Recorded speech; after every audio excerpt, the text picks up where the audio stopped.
Thank you guys all for being here. OB patients that present to the ER is a big topic for a lot of reasons. One, obvious one is I'm having a baby and no one likes to deliver that in the ER. But there's a lot of other things specific to OB that are emergencies. The reality is active labor is defined as an emergency medical condition. So we're going to try and connect our policy and some of the changes and then roll over into some of this great education that we're about to do. So I handed this policy out. It's important for you guys to know some of the big differences is the gestational age is what I want us to focus on the most. In the past, if someone came in and they were greater than what, we would send them straight to OB. 20 weeks. 20 weeks, right? That really is an old school thought. The reality is gestational age isn't and shouldn't be our focus. In our facility, we're a critical access hospital. What do we not have in our building 24/7 for OB patients? A doctor. A doctor, right? So to make it simple, labor is an emergency medical condition, correct? We're an emergency department. We're required by law to perform an emergency medical screening exam for all patients that present to our ER, right? So what we did was we adjusted our policy a little bit. I will tell you that the policy is not as accurate as I want it to be because I learned this morning that the providers had a discussion in the 11th hour and they want to change some stuff. But for you guys, what I want you to focus on is when a patient comes to our ER and they say, I'm in labor, and they say, I need to go to the OB because they know I'm coming, what should we do? What should we do in that instance? Get them registered. Stay with them. I would guess I would look at them and see what's going on, and then if they don't go up to OB by themselves. In the policy, we made it pretty black and white because historically we tend to just push these patients off and wait for them to get to OB. We got to get away from doing that. So the policy as it's written today is any pregnant patient presenting to the emergency department will be triaged and will be provided a medical screening exam. The reason it reads that way is because we do not have an OB provider in our building that can rule out a medical emergency. So if they're in anything but labor, we then potentially violate EMTALA because that patient's not going to get a medical screening exam until OB figures out that there's something going on that's not related to labor, which could be a long time, right? So we'll figure out the wording of this. Critical thinking is going to be key here, guys. If they come in and they say I'm in labor and you verify that there's not a foot hanging out, there's not active bleeding going on, you verify that they're just having contractions every 5 to 8 minutes, get them to OB, okay? However, anything other than that, they stop in the ER, they get a full triage, a provider sees them. That doesn't mean our OB people aren't involved, right? We can simultaneously rule out a emergency medical condition, let them know the patient's here. They can bring their equipment to us, or once we quickly determine something, we can bring the patient to them, right? So we'll work on these changes, but the big difference is the gestational age, okay? Any questions on this at all? I did have this going around the building to admissions, ER, OB, admin, and our house supervisors. This really ties in EMTALA with our policies, and the PowerPoint really tries to kind of connect the dots for everybody. Biggest thing, if a patient comes to the ER and they need a screening, the ER needs to do it. Keep it simple. There's some caveats, right? So if they're contracting and screaming and a baby's coming, you're going to put them in a wheelchair and give them to birth. As long as you ensure they're not actively delivering that baby. Right. As long as you ensure that.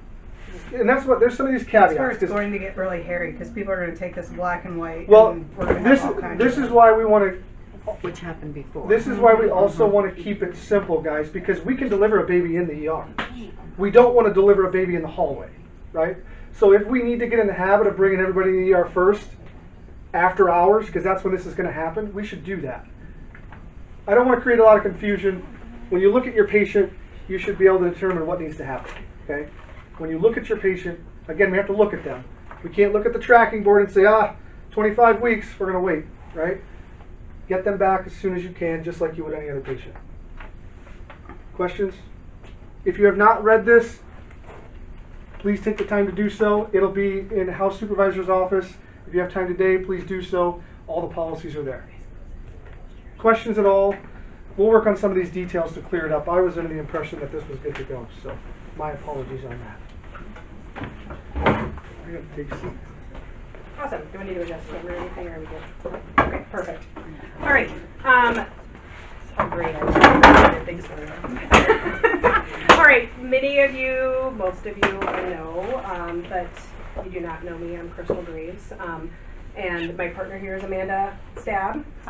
We're super morbid. Staab and Graves. Yeah, we love checking into hotels. We're like, they're like, what? We're not killers. So we travel with Iowa Perinatal Quality Care Collaborative, and we go to every OB hospital once a year and do education, and then we try to get to every ER at those hospitals every year, and then we're trying to get to every hospital's ER that doesn't have an OB also to do similar education with them, because we know pregnant women show up in ERs all the time. We also go to EMS systems, trying to hit as many people as we possibly can. The other part of our job is then we coach OBs on quality improvement measures, so some of you are involved with that, so thank you guys for that also. But today we're going to talk a lot about caring for those OB patients in the emergency department and how you guys as OB nurses can come help in the ER when they have these OB patients, but then also vice versa. There's times when we and OB need extra hands, and we just want to let you guys know what that looks like when you come to us as well. So trying to create a better working relationship between departments, and I want to just say, there is always, every hospital you go to, it's like ER versus med-surg, OB versus med-surg, and I was like, maybe that's just my hospital, and it is legit every hospital. And so we're trying to just say, like, we're just trying to do what's best for these OB patients, right? And so OB nurses are going to help ER is going to help OB, so we're going to talk about how that can look more seamless and more effective. So that is the goal for today. Do you want to introduce yourself since they don't really know you? I'm Amanda. I have the pleasure of traveling with Kristal, so thank you for all of those who have mentored and made her what she is. Yeah. We have a lot of fun. But I come from St. Luke's and Mercy, both in Cedar Rapids. 15 years at Luke's. I also do house supervisor there, but now I switched over and I do OB at Mercy too. Name a hospital, we've been there, or we work there, or all of the above. We did want to ask you, so there are 54 birthing hospitals in the state of Iowa. Anybody have any idea how many of those are level 1s? Caveat being, level 1 is the small critical access hospitals. That's what Waverly would be. It goes opposite of trauma. Maternal and neonatal, we just want to set ourselves apart. Increase that tension between the ER, I think, is what they meant to do. So our level 4, we have one level 4 in the state. That's the University of Iowa. We've got, 3 level 3s. How many are level 1s? Out of 54. 27. Close. 32. So there's 32 just like us. So that's why I coach all of those size hospitals, because that's my background. And a lot of our algorithms and stuff are built for like university hospitals. So we talk about how we can make that work in our small hospitals. So that's a big part of my job. And then she coaches all the bigger hospitals because that's what she's used to. And then she gets stuck traveling all over with me. So I've learned a lot about level 1s, and I'm always just amazed at what you guys can do with very few resources. The first time we went to a place and with her. we went to an ER and overnights it was 2 nurses, one being a med-surg, one being in the ED, and then a housekeeper, and no provider or anything. And I'm like, how is Kristal going to do this when we come in and hemorrhage? No joke, we were teaching the housekeeper how to do fundal massage. The provider's like on their way in, they're like calling, FaceTiming other people, and I'm like, wow, that is just ingenious. I do what you got to do in our science, yeah. right? I'm not used to that. If I need help, I literally like pull a cord, and I've got 20 of my closest friends. Some friends I don't even need. That's not a problem here. But right. Yeah, you guys do amazing work.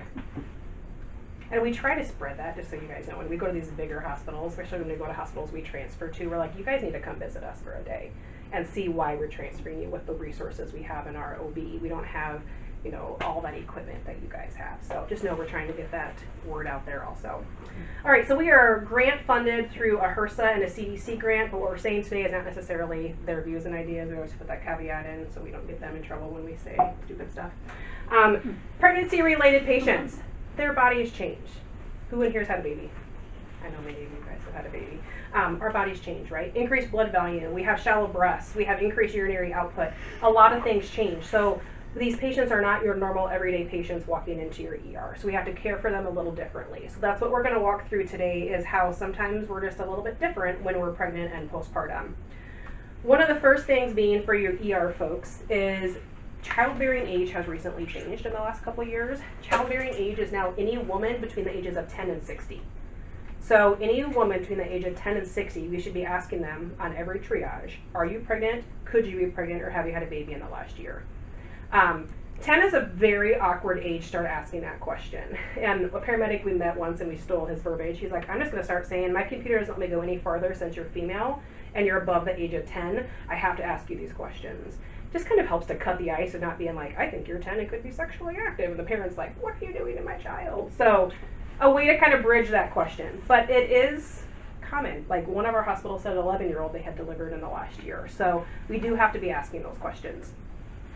We ask that, are you pregnant in the last 6 weeks and last year, for two separate reasons. We see preeclampsia all the way up to 6 weeks postpartum. Marietta and I are probably the two oldest nurses, and Brenda in here. When we went to nursing school, we were taught when you delivered the placenta, your risk of preeclampsia was over. It used to be only a pregnancy thing. Now we know that up to 6 weeks postpartum, and we actually expect that could change to even go farther out, we are seeing high blood pressure and preeclamptic symptoms that far out from their pregnancy. So that's why we need to ask if they've had a baby in the last 6 weeks. We ask about the last year because we see postpartum cardiomyopathy up to a year postpartum. Amanda and I actually went to a conference where a woman spoke that her sister was 9 months postpartum, and it was during the height of COVID. And so they said she had died of COVID. And then she had a baby a year and a half later, and at 6 months postpartum started to get the exact same symptoms her sister did, but she was testing negative for COVID. And ultimately, they found out she had postpartum cardiomyopathy. So they went back to her sister's autopsy and actually changed her sister's death diagnosis, and her sister died of postpartum cardiomyopathy as well. Amanda, the hospital she worked at, her hospital did a great job of identifying this patient, came in 10 days postpartum, severe shortness of breath, found that she had severe postpartum cardiomyopathy, had been fine through her whole pregnancy, and then came in with severe shortness of breath, and they took 7 liters off of her in the ICU. Super sick patients, but we can see it up to a year postpartum, which is why we have to be asking that question all the way up to a year postpartumly. So if these patients come into your emergency room and she's like, oh my God, baby's coming, I'm having so much pressure, we're not moving up to the OB, right? We don't want to have a baby in the hallway. You'd much rather have it in a controlled environment, in a room if possible. I have done a delivery in the hallway outside of the ER. Woman comes in, there's some questions you guys might want to just get used to asking them. One of them being, what is your due date? Don't ask them their last menstrual period, then you have to do math. Just ask them what their due date is. Most of them know that. And then if it's like next Saturday, I have a term baby. But if they tell you it's like April, got a whole other ball of wax here because we have really preterm. So asking due date is important. How many babies they've had before? Why is that important? Multitude of reasons, but the more babies you have, the faster they generally come. If you've had 5 vaginal births, this baby might just have 2 contractions, her water breaks, and out comes a baby. So even if this, she says she doesn't feel like she needs to push now, if this is her 5th kid, I would pause in the ER and just see like, where are we, and how far along is she? Are you having more than 1 baby? If that's twins or something more in there, we've got another whole ball of wax. If she's had prenatal care, we are having more and more women who are not getting prenatal care. If she hasn't had prenatal care, I don't know the health of her and I don't know the health of baby. That needs to be a quick call to our OB-GYN, a quick call to our OB nurses to come down and be assessing this mom, assessing this baby, seeing if they're healthy. Also, we oftentimes, as soon as we see a pregnant woman, we think baby, and we just see that baby, and we forget that mom is our primary patient. But we need to be asking, is that mom has any history of high blood pressure, asthma, diabetes? We sometimes forget as soon as we see a pregnant belly that mom is our primary patient. If she's had any placental issues, sometimes they don't know the words, but they'll be like, yeah, something's wrong with my placenta, which sometimes can mean that placenta is covering part of their cervix, which means she cannot deliver vaginally. Has to be a C-section. So just asking, any issues with your placenta? Because usually I even had patients like, yeah, there's something wrong with it, but I don't remember what. I'm like, dear God, it's a placenta previa. So just asking that simple question, usually they know. Any health concerns from baby? We do a lot of shared care here at Waverly, which means mom or baby might be high risk, but they still come see Dr. Miller or some of her counters in the women's clinic, but they plan then to deliver at a high risk place. But if something happens and they have to be seen somewhere close, they will actually call U of I and they'll say go to your closest ER, hence you guys. So if they have a high risk pregnancy and they come to us and they're too unstable to transfer, we may have to treat them here. If they're leaking fluid, it's a good thing to ask color, odor, and time it started leaking. Because if it has been ruptured for a few days, that's nice for us OB nurses to know. Do any of you guys run an ambulance service also? No, okay, because if I have paramedics or EMT in the room, we talk about what that looks like at home. How often are you contracting? Some of these moms get really anxious and they have like 2 contractions, like 10 minutes apart, and they're going to show up in your ER. You probably have time to get them to the OB. But if they're every 3 minutes, I've got pressure, don't get her to the OB. Have her checked out here. Do we ever let a woman get on a toilet if she tells you thinks she needs to poop? Thank you. Most people know that. But rectal pressure is a very good sign that that baby's really low and could be a sign that baby could deliver. And you've all probably heard of babies delivering in the toilet. I've had one in my career and I never want to have that happen again. So if she's having any rectal pressure or vaginal pressure with those contractions, a good idea to stop here and just see if she's far enough along that we need to deliver in the ER. And then if baby's active or moving, anytime a woman comes in, if she's beyond about 20 weeks pregnant, it's a great question just to ask to check on health of the baby, if she's been feeling baby move appropriately. If I know that I'm about to have a delivery in this ER, so she comes in and she's like breathing heavy and she's like, some of these women are like pulling their pants off as they like enter the room. Like in OB, I've had people literally pulling their pants on in the hallway, like baby's coming out. If they are doing that, you get them into the room.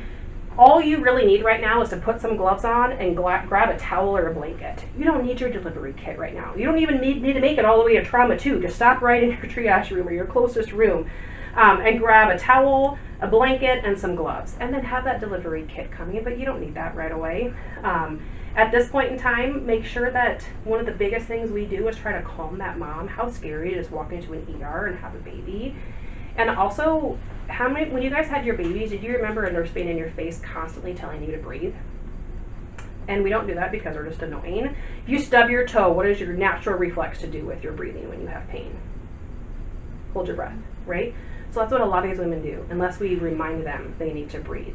So when she's freaking out, and you're putting her in the room and she's like, and she's like holding her breath, that's when you guys just need to encourage her. Keep taking deep breaths in through your nose, out through your mouth, just reminding her to do that. And then get some gloves on, get ready to deliver the baby. If you guys have a provider in the room and they want to glove up and do it, great. If you're up in OB and our provider's still at home and she just showed up, you guys might have to deliver. ER nurses, if it shows up too quickly, the provider, we're going to walk through what a vaginal delivery looks like over in the trauma room, and we have a simulator that works pretty good for that. We're also going to talk about how to safely deliver the head and check for a nuchal cord, which means the cord around the neck. Do not get super freaked out if you see that. People that don't work in OB don't realize how common that is. And we'll talk through how to reduce that nuchal cord. And then we'll also do a little bit of demonstration on how to deliver the baby safely. Delivery of the baby then, as soon as that baby comes out, that baby needs to be kept warm. Airway and warmth are the 2 most important things for these newborns. So what we want you to keep in mind is as soon as that baby comes out, do I expect it to be pink? Do I expect it to cry? No. You guys, our population has watched a lot of movies, and I even had one dad, when I asked him how the delivery went, he's like, well, I was fine until the baby was born dead. And I was like, good Lord, I heard in a report after us were 9 and 9, like, where is this coming from? And Dad legit said to me, he goes, well, it came out the color of your scrubs, because, you know, we wear those color scrubs. He goes, and it didn't even cry till the nurse, like, roughed it up. And I was like, oh, okay. You've probably seen in movies where these babies are born, like, clean and pink and crying. And he's like, well, yeah. I'm like, those babies are, like, 2 months old. I expect these babies to come out blue, pale, looking like an alien, kind of shocky, and they don't often cry until we do dry them and stimulate them and get them to cry. So if they've never had a baby before, that can be a frightening first thing to see. So making sure that we talk with them about what they're going to see and just be ready to dry and stimulate that baby when it comes out. We also are going to highly encourage you guys to never deliver in a broke down bed. Just deliver right on the bed. You guys do have a gynae bed here, you don't need to use it. We want you delivering right on the bed because they're slippery little boogers, and I don't want you dropping a baby. Our providers break down the beds, but we still have, like our residents, oftentimes at the university, their first few deliveries, they don't have them break down the bed because they don't want them dropping the babies. So just keep that in mind, put them on a normal bed. They don't need to have a broken down bed at all. And we're gonna practice that over in the room here too. Sometimes that cord's not long enough to get baby all the way up between mom's breasts. So just don't pull too hard on that baby, put it right up on mom's belly, see how long that cord is. When we can get it between mom's breasts, when a woman is lactating, her breasts are actually almost a full degree hotter than the rest of her body. That's why between the breasts with a warm blanket over top of baby is the safest, warmest place for that baby to be. And then once that baby is delivered, we tell you to take a fist, and then we can place 2 clamps, a fist away from the baby, just because we need some of that cord sometimes if we have to like start an IV or something, and if we don't tell you to leave room, they'll put it right against the skin. So we just say make a fist, place those clamps. In the textbook, it actually says to do it like 3 centimeters away from the umbilicus, and I kid you not, we have actually the paramedic on the previous screen bring out like a measuring tape. And so that's why we just say grab a fist and then put 2 clamps and cut between the 2. I know, we make fun of them all the time. But the big thing with that is we don't clamp and cut the cord for at least a minute up in OB, which is why you don't need that delivery kit right away. When that baby is born, put it up on mom's chest, dry it, stimulate it. Hopefully by that point some friend has come in with that delivery kit that we can grab 2 clamps and a scissors, but I don't need it right away. Waiting at least a minute before we clamp and cut those cords. Also keeping in mind that some people do what's called a lotus birth, where they don't ever clamp and remove. So it's not like, if I don't have this done at 1 minute on the dot, we're all going to be in trouble. As soon as you can, calmly. Yep, clamp and cut. Nuchal cord. We're going to walk through that in the other room, but if you can easily get it down around that baby's head before you deliver the shoulders, that's best case scenario. If it's too tight and you cannot, if there is an ER provider or if your OB is able to make it to the ER prior to delivery, they can actually place 2 clamps and cut that cord with the body still in mom but the head out to get that nuchal cord off. It is not in our scope of practice as a nurse, a paramedic, or an EMT though. So if you are one of those and you have a nuchal cord and you cannot reduce it, because we don't want you pulling too hard because you don't want to break that cord. If you cannot reduce it, then we do something called the somersault maneuver. And we'll walk through that over in the other room. But basically what that means, instead of pulling that baby straight out at delivery, you take that head and you tuck it close to the perineum when that rest of the body comes out, and then you undo the cord when baby delivers. If at any point that cord does accidentally snap, you always clamp side of baby as fast as you can, and then get a clamp put on as soon as you can. But we'll go through all those maneuvers on our simulator in the other room. The other thing that can happen that I was asked to talk about also is shoulder dystocia. Not an often thing when you see these mamas that are going quickly, especially if it's like their 4th, 5th kid. But shoulder dystocia can happen where that head comes out but the shoulder doesn't quite fit. There are some risk factors. If it's a large baby, if mom's diabetic, mom has a small pelvis or small stature, fetus is in the wrong position, over the age of 35, particularly if it's your first baby, things don't move as well after the age of 35, so we can sometimes see it then, or if they're post-dates, which means baby's a little bit bigger.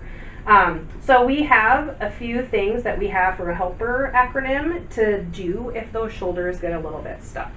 First and foremost, which is going to fix it about 70% of the time, is just called the McRoberts maneuver, where you don't take these knees and you pull them out to the side. You sometimes will see people do that. That actually closes the pelvis a little bit more. If you take their knees and bring them directly towards their nose, so knees to their nose, is actually going to help to lift that sacrum enough to get that pelvis open just a little bit more to get that shoulder under. So if we've got shoulder dystocia, we're going to lay that bed down and we're going to take her knees to her nose.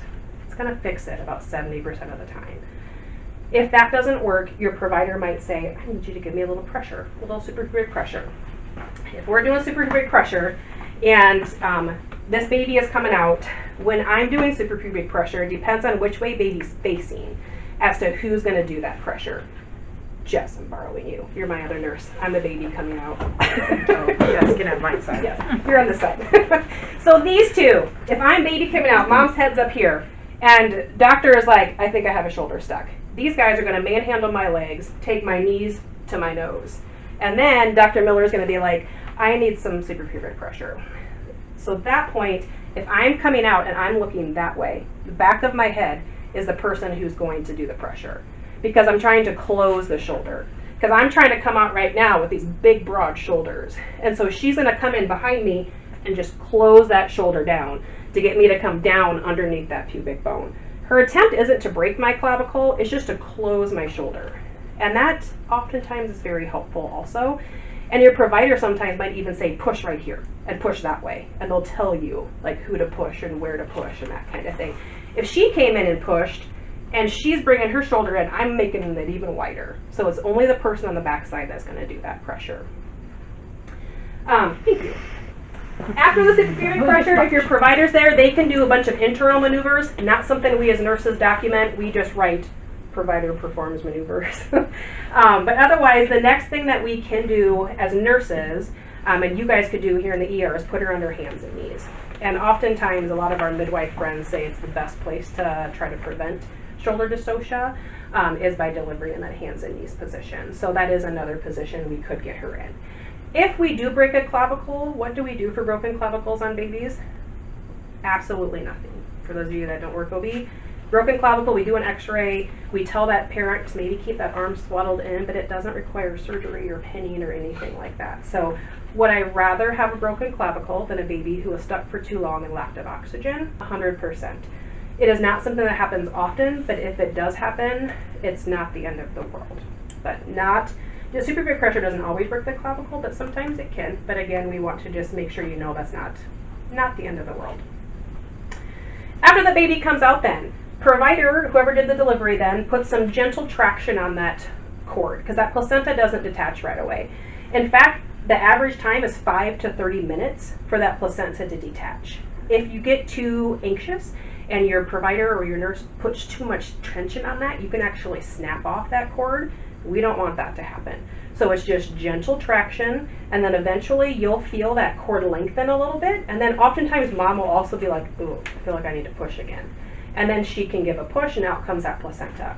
In the ED, please put it in a biohazard bag or a bucket and then send it up to OB, and then our OB nurses oftentimes are gonna have to do like a cord stat and that kind of stuff to test things on it since she was a precipitous birth. But if you're EMS, for anyone watching this, EMS, we tell you to put it in a biohazard bag and bring it to the hospital with you, and it's a gross handoff, but we need it. So then hand that to us so then we can do the testing on it. Also inspect it? Yes, inspect that placenta. Especially for our providers, they are always looking at that to make sure it looks like it's intact. And when we go into the next room, we'll show you what that looks like. But there's a bunch of lobes on a placenta. If even one of them stayed inside, then she may not want to contract down, that uterus may not too. So your provider then can do a uterine sweep to try to get out that extra placenta, so that way mom will clamp down on her uterus. If after that placenta comes out, we see excessive bleeding, she might have a boggy uterus. Number one cause of hemorrhage in the postpartum period is a boggy uterus, which is uterine atony. Right after that placenta comes out, generally speaking, we're going to want you as the nurse to come up there and start doing vigorous fundal massage to get that uterus to firm up if it's not firm. Whenever we talk about a uterine assessment and fundal massage, it should always be a two-hand technique. If you are doing a proper fundal massage, you're holding the base of mom's uterus and you're coming in on the top and you're massaging basically between the two, trying to get that uterus to firm up. If that uterus isn't firm, that wound that was the size of a placenta, which is roughly this size, is just hemorrhaging inside her uterus because there's no pressure on it. If I came in after a motor vehicle accident or I was on a motorcycle and I had this huge road rash gaping wound right here and it was just hemorrhaging, you'd put pressure on it to stop it to bleed. The only way we can do that in utero is to, or for that uterus, is to make that uterus clamp down. So we need to do that vigorous fundal massage.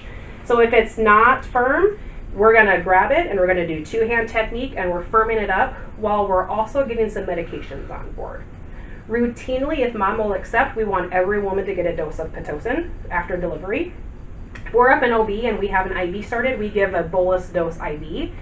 You guys down here in the ER can pull up a 1 ml vial and give it right in their leg. Their leg is already naked, she just gave birth, pull up that 1 ml, give a shot in her leg. That is just routine as long as mom accepts that Pitocin. But otherwise, that uterine massage along with the medication are kind of two routine things that we want to do to make sure that uterus is nice and firm. If that uterus isn't firm, that placenta was perfused up to 300 milliliters per minute. So if it's not firm, that means she can hemorrhage up to 300 milliliters per minute. So the more you are massaging, the more you're helping to kind of keep that uterus clamped down. The other thing is we oftentimes correlate this to CPR. If you do CPR for 2 minutes, you get tired, right? So you're supposed to swap out people. If you're doing fundal massage for more than a couple minutes, you may have to think about swapping out people because your hand can get tired. I know our providers sometimes are doing it on their own and they're like, can someone else take over? Because we have to get someone in there to help do that fundal massage. 70% of postpartum hemorrhages are due to that uterine atony. Another 20% can be due to trauma. So as providers, they're going to look to see if there's laceration. So your ER providers need to take a look and see if there's something that they either need to tie off quickly or put some pressure on until our OBs can get there to finish that repair. There can also be that retained product like we talked about. And lastly, at 1% is it's like the thrombin DIC. We're not going to talk about that too much today. Just for definition wise, for you guys in the ER, anything that a woman loses more than 1,000 milliliters of blood in her first 24 hours is considered a hemorrhage. Doesn't matter the mode of delivery, vaginal or C-section. Anything over 1,000 is too much bleeding, is considered a hemorrhage. For vaginal deliveries, we consider it excessive if they lose more than 500 milliliters in a delivery. So we try to keep all vaginal deliveries to 500 or less if possible. Postpartum hemorrhage is approximately the cause of 11% of our maternal deaths in the United States, and we find that most of them are preventable. I'm on the Maternal Mortality Review Committee for the state of Iowa, and for the last 2 years, we've only found one postpartum hemorrhage death potentially preventable. Most of them with better, faster treatment, we could have prevented those maternal deaths. And oftentimes it's because we don't recognize how much bleeding has occurred and we don't get blood products on board fast enough. So with that, in the OB setting, we now do quantitative blood loss on all of our moms and babies. So in the OB setting, these ladies, every delivery we weigh every chucks underneath the mom, every pad. In C-sections, we are quantifying after all we get that amniotic fluid off, we quantify all of the bleeding afterwards. And then if we get to 1,500 mils, we start thinking about we need to transfuse because that's when we start to see some significant vital sign changes. So one thing that has not ever been done in the ER, and I'm going to propose we start thinking about it, is if we have a delivery in the ER, when our OB friends come down, they do have a baby scale down here that I'm actually going to pull out so you guys can see it. We can grab those chucks and start at least doing some quantification for our own knowledge so we could then tell Dr. Miller, yeah, the ER said it was horrible hemorrhage, but when I weighed it, it looks like I'm still only at about 700. Because sometimes we vastly overestimate, but sometimes we also vastly underestimate, which is why we want to quantify that. And so we'll talk through that when we get out. I would never expect ER to be able to quantify it. It took a lot of practice for OB nurses to get used to it. That can be a role that we can do when we come down if you guys have a hemorrhage or a delivery down here. At what point are you going to order an H&H? At the 500 or 1,000 or at all? Dr. Radke says in our size facility, she starts recommending it at 500. She in fact starts recommending you go to your second line meds at 500 too. So your medications you guys have in the ER, Pitocin vial. You should have this in your Pyxis, right, Derek? Yes, Okay. we do. What we have up in OB is a bag. I don't think you guys have a bag down here. We don't have the Right. bags, but we have, Perfect. I think the Pitocin's in the kit next to the bed, correct? Perfect. 10 So you have your vial. So an easy way to remember is you pull up the whole vial. It's 1 ml. Just give it right in her leg. If you guys come upstairs, because we called for a code and our mom is hemorrhaging upstairs, you're going to see that we have that Pitocin in a bag. It's fine. IM and IV both work great. It doesn't mean that you have to start an IV down here. Your IM option down here is perfect. The other med you have down here is TXA. We are using a lot more TXA in the OB world. It was something that we didn't use a lot of until like the last 5 to 8 years. But we give that 1 gram over 10 minutes. Please don't give it IV push. We do have it programmed in our pump. So it does run over 10 minutes. And we recommend that this is given anytime you're recognizing this as a hemorrhage. So if she's at 1,000, we should be giving that TXA. If we're getting close to 5 or much over 500, we should be considering TXA as well. Current evidence does not support using it prophylactically. You're also not wrong if you use it prophylactically. So if your provider's like, just go ahead and give the PIT and TXA right away after this delivery, you're not wrong for it. We do actually have some of our ERs and some of our small hospitals that actually just do that prophylactically. There were some policies that came out during COVID when there was a shortage of Pitocin that incorporated TXA with lower doses of Pitocin because Pitocin was on the shortage list for a while, and elective inductions were paused in parts of the country and things like that. So it has a role somewhere. It does. It sure does. Other meds, I just want to mention, you do not have these down here, but if you have a severely hemorrhaging woman down here, OB nurses, this is something you could grab from our med refrigerator and bring down with you. Or if you guys are called to a hemorrhage upstairs, because we are encouraging a lot of our hospitals to start thinking about calling in RRT a lot sooner than we currently do if we're hemorrhaging to get more hands on deck. If you guys come upstairs and you're the nurses that were on today and you show up and we're like, hey, we need Methergin and we need Hemabate. Those are both meds that we give for those uteruses that are not firming up. So if we've got a boggy uterus, we give PIT, we give TXA, we also have something called Methergin and something called Hemabate. Those are both very expensive and have to be refrigerated, which is why we do not keep them in your ER. I don't have any ERs that we keep them in. But just know that that is also meds we could bring down to you, or if you're upstairs. We have med refrigerators currently in 2 of our rooms. So if you're in 33 or 34, there's refrigerators right in the room that have these meds in them. If you're in 31 or 32, you do have to go get that somewhere else. Kristal might have said it, but if they pull a code blue and want your help up there, like, they're never going to ask you to deliver the baby or do anything at her pelvis or below. We need you for the IVs. You guys are our IV gurus. Doesn't always have to be an IO or a 14 or a jugular, but like 2 18s would be fantastic. We're going to ask you to do the stuff that you're comfortable with. We did some questioning of ERs, like, why do you hate responding to OB codes so much? Like, I want to go deliver a baby. I'm like, I am legit never going to ask you to come to OB and deliver the baby. I am asking you to start the IV, to go get my meds, to hang the blood, those kinds of things. So if we call for help, that's generally what we're asking for. Kristal, there will be a new postpartum hemorrhage policy that will be coming out at the end of the month, which we will be having a postpartum hemorrhage code. So education will come out once the policy comes out. It won't be here until the end of the month. Very good. Did you have a question? Yeah, that Methergin and Hemabate, when they call and they say, we need Methergin and Hemabate, and I can give that because I'm a nurse. Are they the full vials? We Full vials. Both of them are you only give them 1 ml. both? Okay. And never IV, always Like, we're not IV. just giving... Nope. Okay. Not a portion That's of it. good You to pull know up the that- whole dang thing. It's and 1 you- ml. Yep. No The big thing is, calculation. remember, it's not IV. Oftentimes we always think meds are IV, but all of those, like the PIT, the pull-up vial PIT, never push that IV. That's IM. Your Methergin is IM. Your Hemabate. Does it always come in an ampule or does it come in a... No, we actually just got vials of it. It used to always be an ampule, but If now it we comes have in an vials. ampule for the purposes of the ER, remember you have to use a filtered needle. Yeah. Because we have all types of different... Most facilities are going to just having filtered needles, Yeah. but if just remember you need a filtered needle for ampule medication. The other thing that we now have available up in the OB, you do not have this down here, but again, if we're calling for like a code hemorrhage, we could be placing one of these things called a JADA. Provider does have to place this, an ER provider can place this. So if my OB provider is not in house and I have a hemorrhage that comes in, an ER provider can do it. There is step-by-step instructions right in the package, and we will talk through what that looks like when we go into the other room. But just know a nurse can never place this, and we can never remove it. But what we can do is we can blow up the balloon and we can apply the suction. This works as a suction device to help for those postpartum hemorrhages. I will be honest with you, we make no money trying to sell these, but we have gotten these in every OB hospital in Iowa except for one that we're still working on. But these are literally saving lives. I always tell the story of we had a hospital that provider did not want to have it in their hospital because they're kind of expensive. They're about $1,200 to $1,500 a piece. But it's also the same price as 2 units of blood. So it's not that expensive if you think about it. But he was like, nope, we don't need it in our hospital. We don't do high-risk mamas.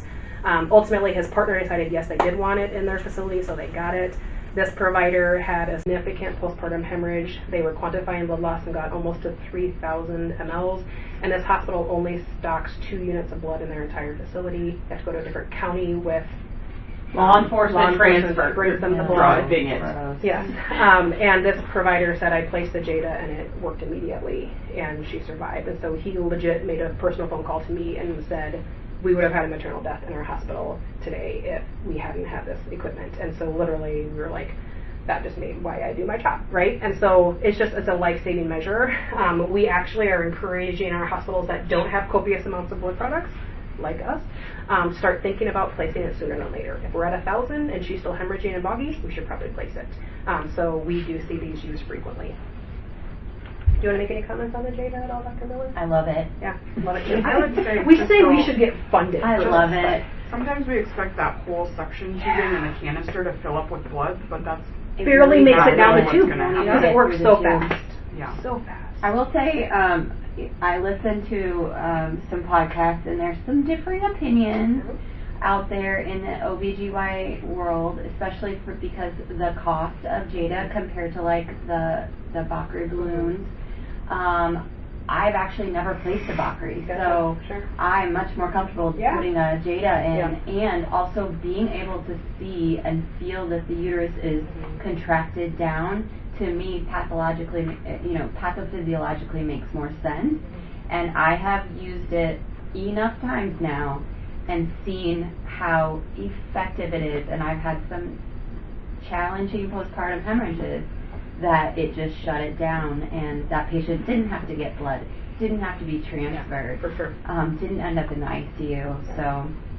Would this have worked for our 6-week, you know that lady that came in, she was 6 weeks postpartum and hemorrhaged, would that have worked for her? Only if it was for uterine acne. So if she was like retained She product, had I don't know what retained hers- products. She didn't have retained product, wasn't her artery an Oh, artery so then that would rupture? not work. No. Yeah, it right? was like right on the cervical junction. Yeah. No, I don't think that would have worked. That would have because I been don't think it was Her acne uterus was just related. full of Yeah, blood. this is just for uterine acne. Yeah. So there is still a place for the Bakri, so that's why every hospital still has to keep it. If you're not sure what the Bakri is, it's a balloon that you put in instead of suctioning it down at like tamponade the uterus. We still have to keep a Bakri in our facility because there are certain cases like an artery rupture or a placenta accreta. Then you have to use the Bakri, so we still have it in-house. But if we're talking about an atonic uterus, just not clamping down, the Jada is going to be our go-to. She also has to be a little bit dilated to get the Jada in, otherwise it's real rough to watch that placement.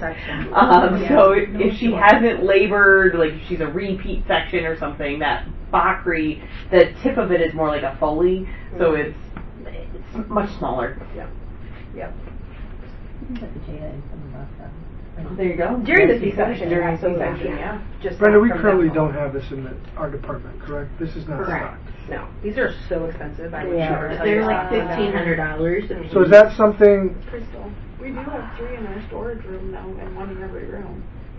So I guess if we do have, I'm only asking because it sounds like this is the equivalent of a tourniquet for a Yeah, it 2-year really is. bleed, right? So our physicians would need education, and we should probably have them because it's an uncontrolled environment, which is where we want it the most, right? The trauma base. discussion In the topic. trauma base. Just something to talk about. Yeah, We would need for a lot sure. of Thank physician you. help, though. Oh, for sure. Yeah, I think if you put it with your delivery kit so Mhm. that you knew where it was and We could accountable put big for signs on it. it, don't open Don't unless open absolutely unless needed. doctors say. Yes, that's true. That's true. I'm just asking because Yeah. historically Great we typically lose We'd have to larger watch volumes expiration until dates and OB get gets them to up us. to That's OB. typically what occurs Yeah. because our providers aren't paying attention For to sure. Yeah, Yeah. for sure.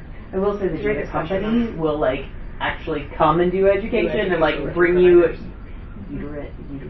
providers. For your providers to practice on. So Oh yeah. they're a great company. Yeah, they're great. Overpriced, They just don't pay us but- for coming Money. here. Exactly. So the big thing I want to point out is just really paying attention to your patient. You might start to see their heart rate increase if they're bleeding, respiratory rate increase, their SpO2 can start dropping, but generally speaking, these women oftentimes just feel like, I'm just starting to feel kind of dizzy, like I'm a little woozy. Generally, that blood pressure is the last vital sign to change. These women, remember, they have so much more extra blood in their body, especially after she delivers. That blood shunts away from her uterus then, and we start seeing more blood pressure stability until you're at about 1,500 mLs, and then we start to see the blood pressure drop. That's why you cannot rely on blood pressure alone to tell you how far this woman has gone down the drain with her hemorrhaging. That's why we do QBL. It's real-time QBL. It's not wait till the end and weigh it.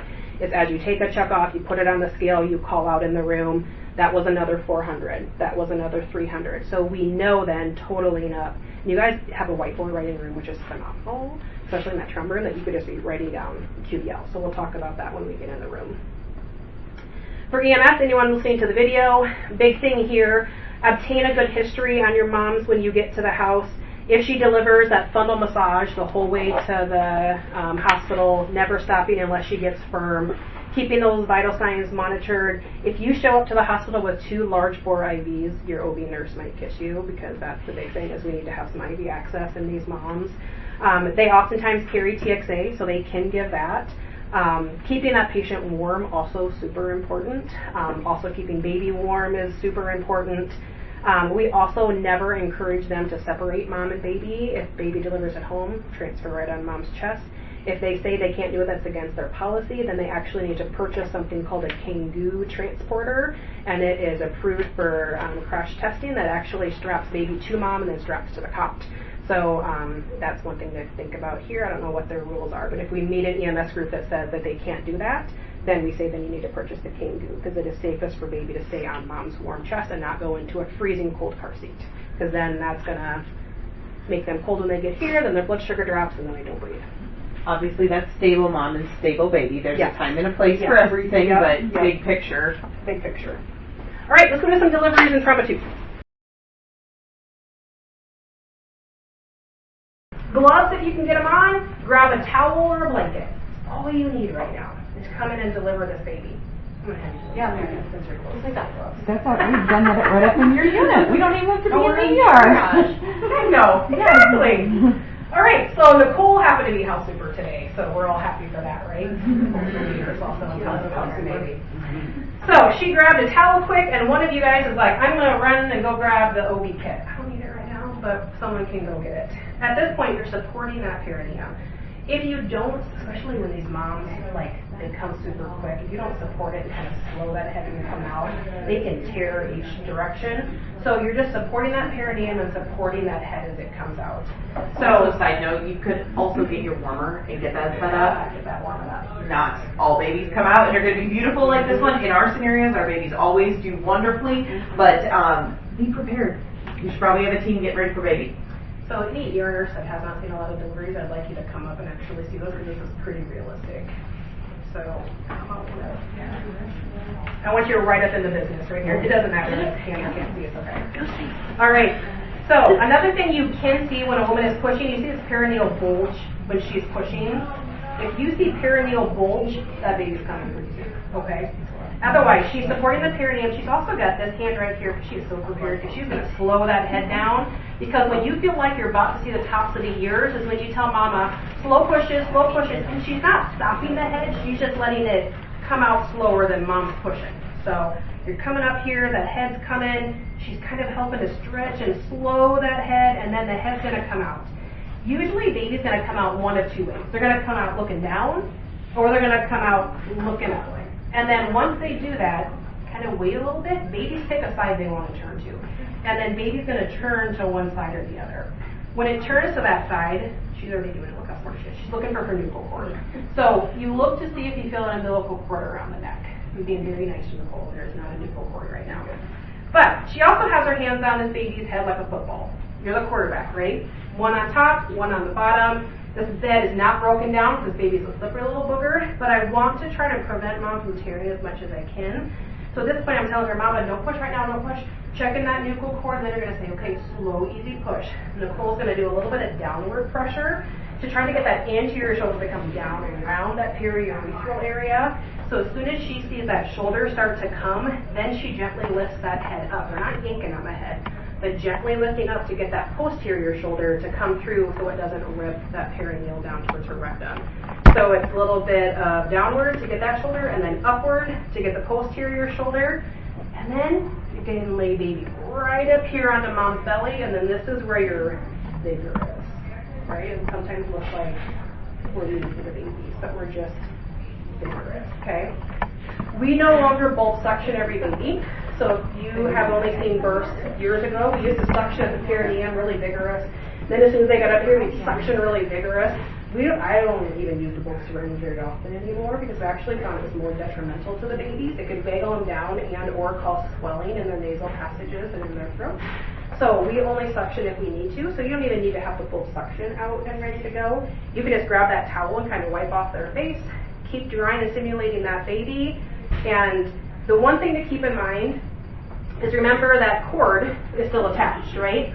So we up in OB world wait at least a minute to clamp and cut the cord as long as baby's doing okay. So if baby comes up and it's screaming, now is when Nicole might be like, oh yeah, someone want to go get that OB kit, I'm going to need some clamps and some scissors. Okay, so then that can come to you. What we then say is make a fist. So this is attached, make a fist, 1 clamp, 2 clamps, cut between. We used to say 3 centimeters and then we have a measuring, so we don't do that. So we're just going to say make a fist, clamp, clamp, cut. If you don't get to that for 2 or 3 minutes, who cares? So what's the limit? Like 2 or 3 minutes is going to be Some people 1 do a second lotus. in this world. Like, Some people do a lotus birth where they never clamp and cut the cord. okay, so it's not a big deal. Not to hurting just- anybody. Okay. Not hurting anybody. Usually just to get separated. Yes, And if they're doing okay, we don't need to. Exactly. Okay. No, the baby's screaming and doing well. The only thing is sometimes these cords are short, so don't pull the baby all the way up between mom's boots until you pull that cord a little bit and pull it gently to make sure you have enough space to bring that baby up between mom's breasts. Okay? Otherwise, if it's too short, just keep baby down here a little bit longer. Then you're going to clamp and cut the cord. Baby can come up onto mom's chest. And then this is where you just do that gentle traction. Sometimes we get super excited and pull too hard if you're trying to make it come. Don't make it come. Just let it gently come. Eventually, you're going to feel that just let go, and you'll see that lengthening of the cord. And sometimes those moms will also just be like, oh, I've got low pressure again. And then at that point, then, you're just going to tell mom to go ahead and give you a push. That placenta will come out. If there's a provider here, we ask for them to inspect it. Make sure to see how there's all these little lobes. If there's like a chunk missing, that's a sign that something stayed inside, and then a provider can go in and do a uterine sweep to try to get that retaining product out. Because if that stays in, that tells that uterus not to clamp down, and that's when you can have hemorrhaging. Nurses cannot do a uterine sweep though, and neither can paramedics or EMTs, but a provider can. And you check it out, and then as soon as that placenta comes out is when you immediately check to see if that fundus is firm. So you're going to come up here, and you're going to feel it. Remember that 2-hand technique. So grab the base of the uterus and feel from the top, generally around the umbilicus, or just a couple finger breaths below.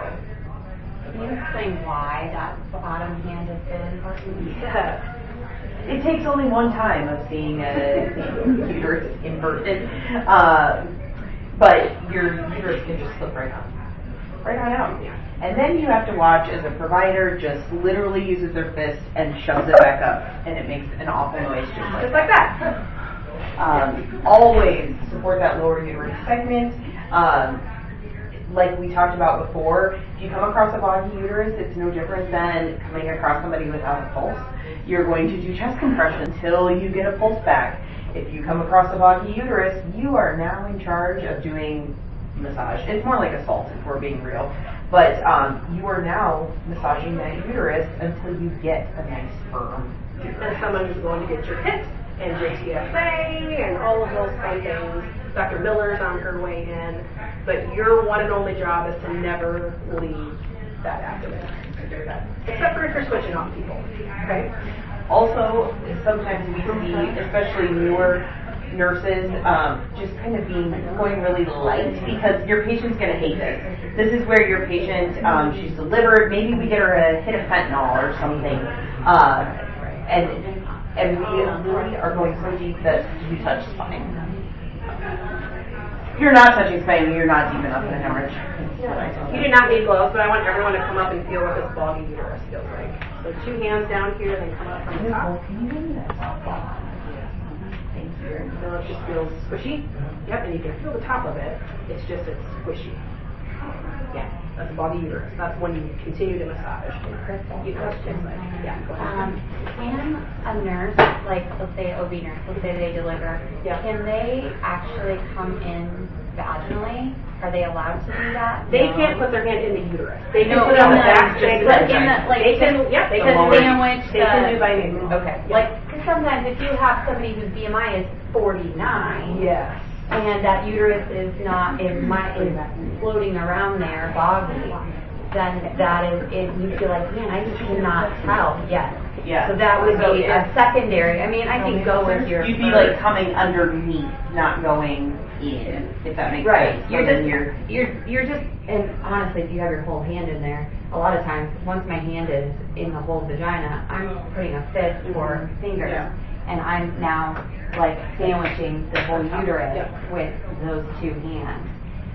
Just because if they're really morbidly obese, that's where you're gonna have problems with this technique. That is a secondary, approach, I think.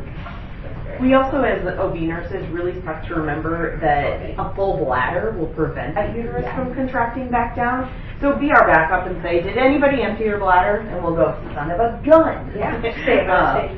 I love it when nurses remind me of that. Yes. Yeah. Good idea. what it should be. So, remember, if Jess is up in the OB and there's no provider, she can't clamp and cut this cord, right? But what you can do is the somersault maneuver. So you're going to still deliver like we normally would, support that perineum, slow that head as she starts to come out, and then as soon as the head comes out, we check for that nuchal. And you feel one? Yeah. And you're going to say, gosh, it's too tight, I can't get it. If it's loose enough, you're going to pull kind of from each side gently, and if it releases, just slip it down around the baby's head, which is very common. But if it's too tight and there's a provider in here, they might say, give me my 2 clamps, either 2 hemostats or 2 cord clamps, also are fine, and then a cut between. You guys do not have hemostats, I don't think, in your delivery kits. I think it's just 2 cord clamps. So that's where here we would use the clamps. Upstairs we would always use hemostats. We do have hemostats located in the med room. Okay, so if they need it, you If they need it. But you, as a nurse, you can't clamp the cut. Neither can paramedics or EMTs. So you're going to somersault.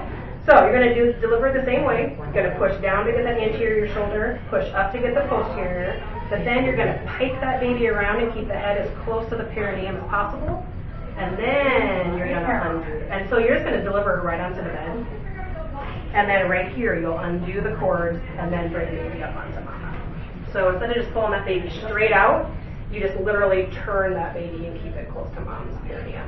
If at any time that cord snaps, the most important thing is to grab baby's side and get a clamp on that, and then get a clamp on mom's, because you don't want mom to bleed either, but you don't want baby to bleed at all.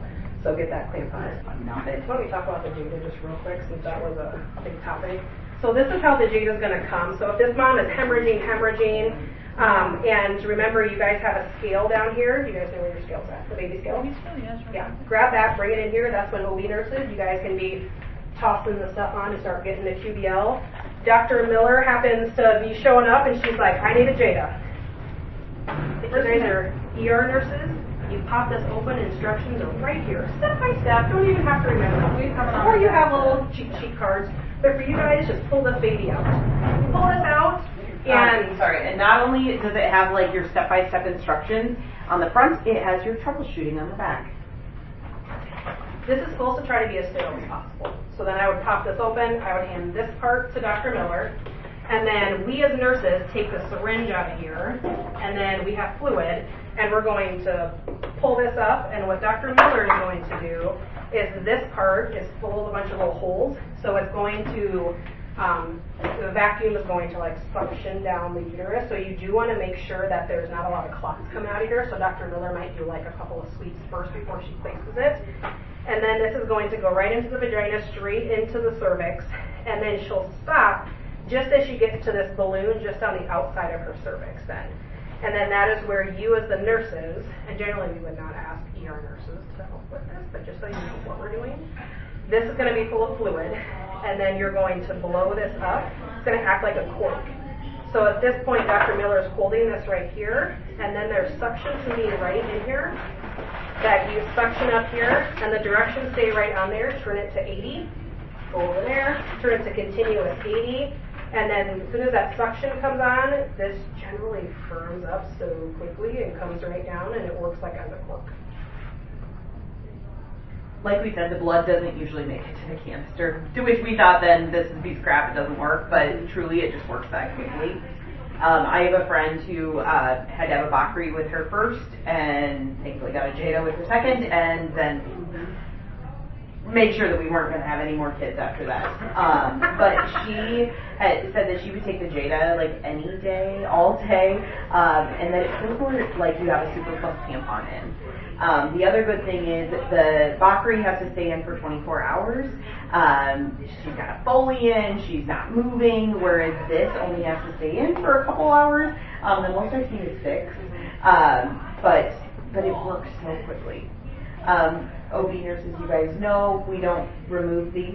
We can pull the fluid out, we can turn the suction off, but it is important that you have a provider at the bedside to remove, because if we start bleeding again, we just connect it back up. And like we said, they're expensive, so the second we pull this out, if she were to bleed after that, we'd have to get a whole new Jada. We prefer not to do that. Yeah. But it's going to be really. Does the water come in the kit? Nope. The water is the same, so we have a drawer, and in the drawer is water along with the data. All right, shoulder dystocia. This mannequin does a really great job with shoulder dystocia, so that's what I'm going to show you real quick. It's just really good for my ego too when it is. So when that head, remember, head comes out, and then baby, tends to like turn one side or the other. As an OB and as an ER nurse, when we see something that happens like this and it like suctions back in, we call that the turtle movement. That means that shoulder is like hung up right here on that surface. And we're all looking at each other going shoulder, shoulder, shoulder. Yeah. Head down. Who's got the tool? That's my first. I'm like, so remember, what is the first thing I'm doing? Knees to nose. Lay that head down, knees to her nose, while your provider's still trying to get that head downward position to get that shoulder to come. At that point, Dr. Miller's like, I'm going to need some suprapubic pressure. So at this point, she's still trying to pull down, but she's like, which one of us is doing the pressure? Amanda. It's me. So she's trying to push down on that head, and so she tells Amanda, I need you to give me some pressure. And I'm finding that pubic bone, and it's kind of right up above it and down and away. My hand's stuck. Sorry. Okay, go ahead. This baby actually like turns beautifully. Oh, like look at that! Like she should have been an OB. That's it. Right back in. So. No, it is very helpful though. If your provider, because they can see everything, feel everything, to say, hey, it's right there. That's where I need it, and then down and away. And usually it's just constant pressure. Will do the trick. But that's also where you tell your patient, I don't want you to listen to anybody else. Everybody in the room needs to be quiet, and everybody looks at the provider. The provider tells you what to do. Because during part of this time, she doesn't want mom pushing. So if the whole room's yelling, mom, push, push, push! No, provider is talking, telling her at what point mom needs to start pushing. Anything you want to add? Otherwise, we'll head back to the room. If you're in a deliverance me and I say, head down, please, that means turtle. Yeah. But really, we should get in the habit, and with shoulders, is to say, I have a shoulder. Yeah. And that's just an immediate, like, call for any extra hands, right? There is an acronym for that. Yep, helper. Helper. Yeah. First thing is to, H stands for call for help. Right? Head down, legs back, and then if needed, the suprapubic. Yeah. And then we'll do things. But yeah, don't tell mom to push. If we say shoulder, then let the provider just kind of direct everything at that point. Getting a time is really good too. So if we have 5 to seconds doctor is really helpful. There's a difference between a 45 second and a 90 second shoulder. Yeah. True shoulder dystocia is technically over 60 seconds. Correct. Yeah. 45-second shoulder dystocia, when nurses put that, I'm like, yeah, it's not really a shoulder, but it's fine. But it's still serious, right? Every second. Yeah. Something that how we treat a mom is a little bit different than how we would treat any other adult. So one of the big things that we need to make sure that we keep in mind is if a mom who is pregnant comes in with cardiac arrest, the most important thing is we do not delay any treatment simply because she is pregnant. So we do not delay our regular ACLS meds. We do not delay defibrillation. We do everything the exact same as if she was or was not pregnant. Otherwise, the only major difference for these moms is as soon as you start compressions, if she is beyond 20 weeks of gestation, we do need to do uterine displacement. So that uterine displacement is because anytime beyond 20 weeks that uterus is heavy enough that when she lays flat on her back for us to do compressions, then we need to displace the uterus so that inferior vena cava can circulate back to the circulation. Also keeping in mind airway difficulties with pregnant women. Anesthesia doesn't usually like pregnant women, so our ER providers are always like, it's sometimes a nightmare to intubate a pregnant woman. They have increased swelling, increased secretions, plus when we have our diaphragm pushed up a little bit, it can impact our airway. We also want our IV to be placed above our diaphragm, so in a cube or above is where we want to make sure we're placing for these moms. And also delivery within 5 minutes of cardiac arrest.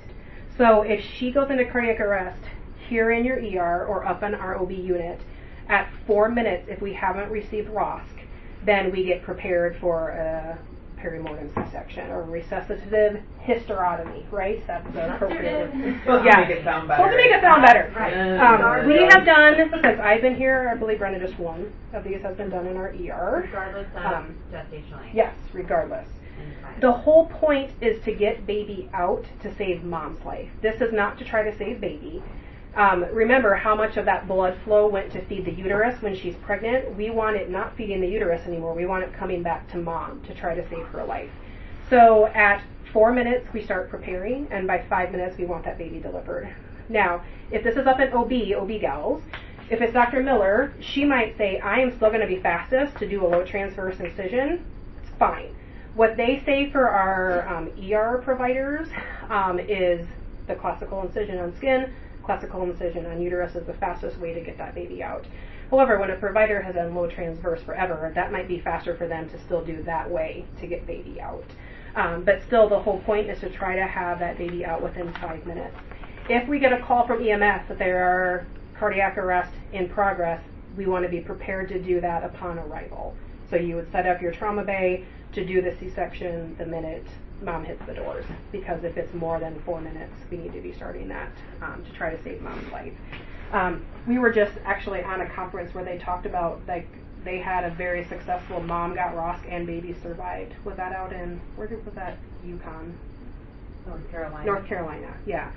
They shared that they recently had one of these, so it can happen. We can save that mom and the baby.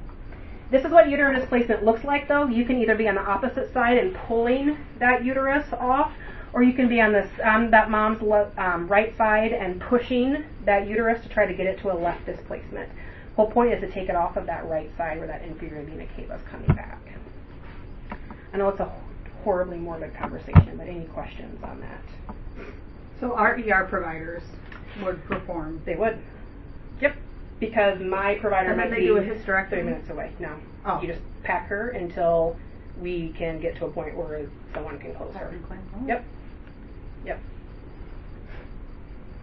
Yeah, doesn't sound wonderful, but again, it's your only option at that point to try to save mom, and then hopefully you might be able to save baby too.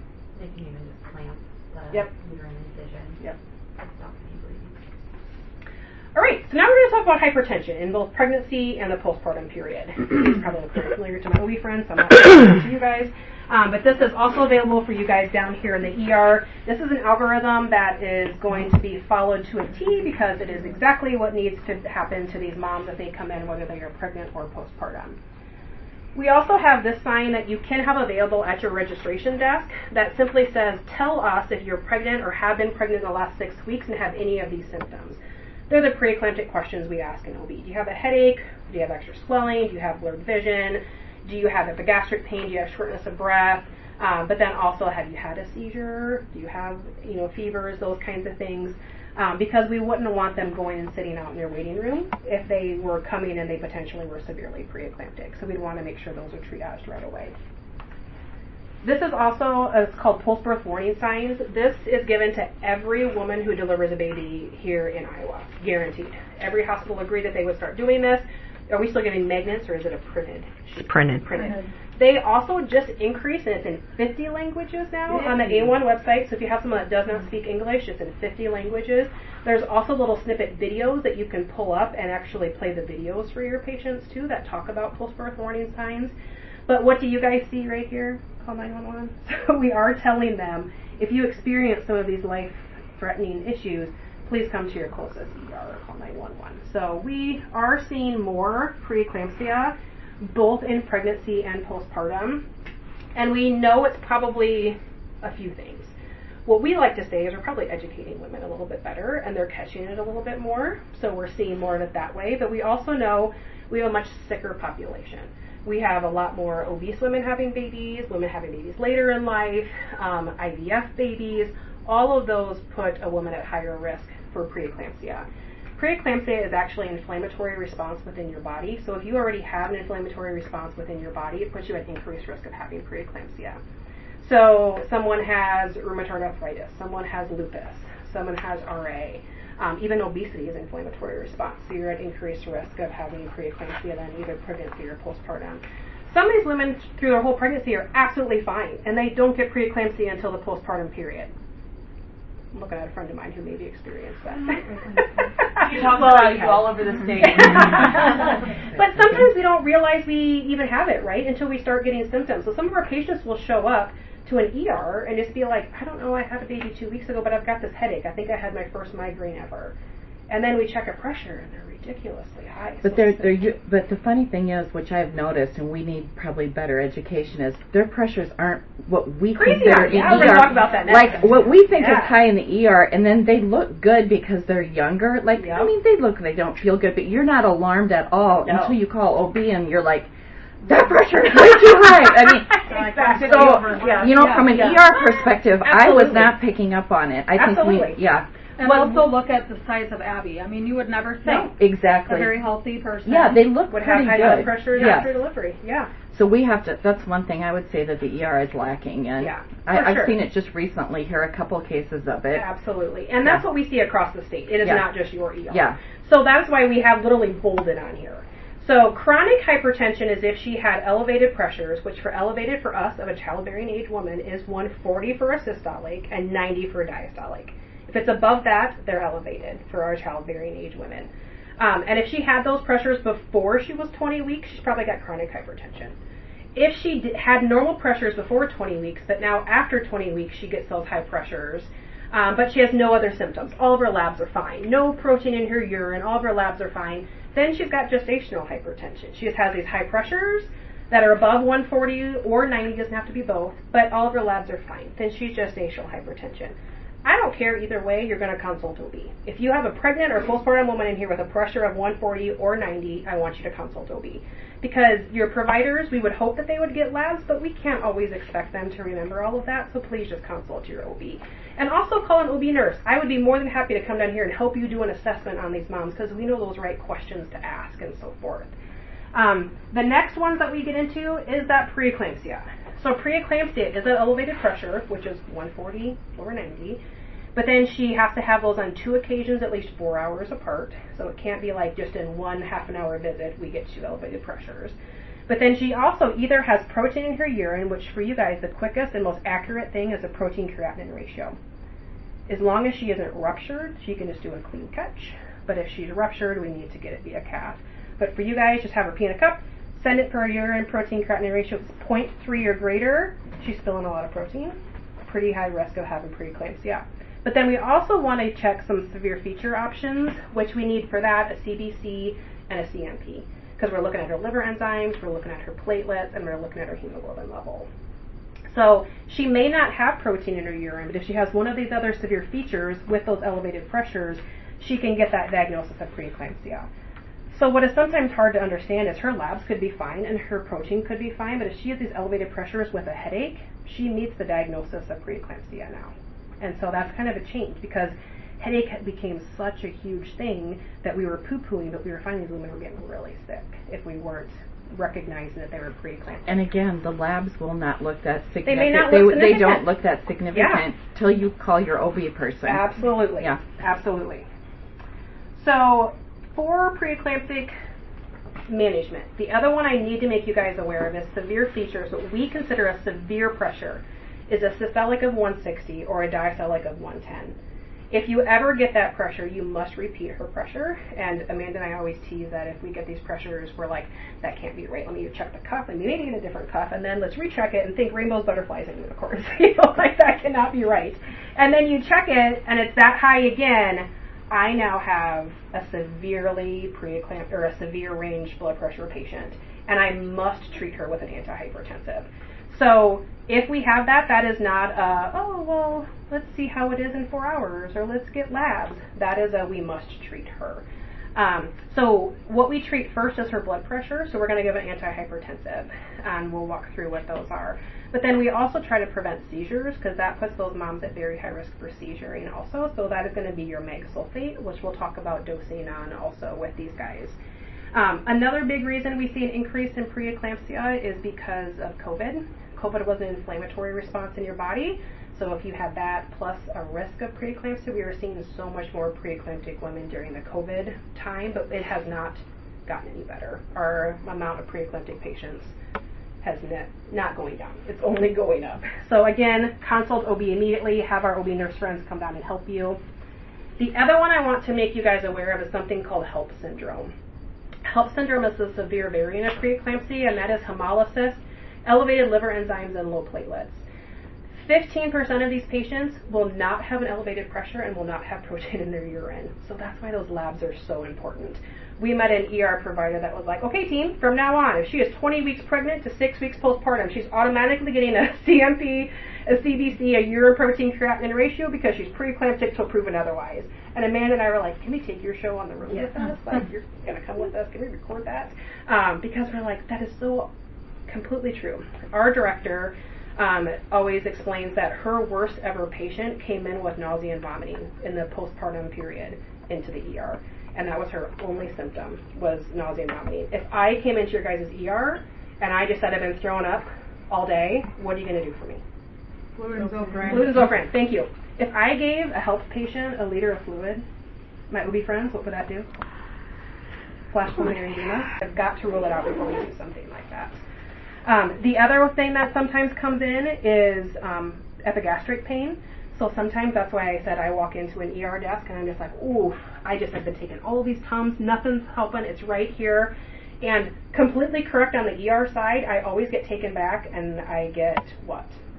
EKG, chest x-ray, some labs, a GI cocktail sometimes, and then eventually I say, how long is this going to take? I'm due to breastfeed my 3-day-old baby in the next half an hour, and then that is when the ER folks are like, oh crap, this has something to do with pregnancy. But at my age, I am still childbearing age, but oftentimes it isn't the first thing you're going to think about if I walk in with heartburn, right? You're thinking she's got chest pain. And that is oftentimes what we also see is they're ruled out for that, and then they're sent home. Another one is right upper quadrant pain. If I walked in and I complained of severe pain right here, probably getting worked up for a gallbladder. We actually just within the last year went and did some education at the ER because that exact thing happened. A woman 32 weeks pregnant walked into the ER complaining of pain right here, and she's like, my mom had the same pain and she had to have her gallbladder taken out. So what did they do? They worked her up for gallbladder. They actually did ultrasound. They're like, yeah, there's some sludge in there, but at 32 weeks pregnant, we're not going to do anything. Follow up with your provider if it gets worse. Thankfully, that was on a Sunday evening. Monday morning, she called her OB provider because it hurt even more. She got into the OB unit, and she had platelets. Anybody want to guess? 12. Platelets of 12 and a partially ruptured liver. Thankfully, she survived. But it was just they didn't get the right labs, right? They did what they thought they were doing right. And yeah, she had sludge in her gallbladder. But it can mimic GERD. It can mimic gallstones.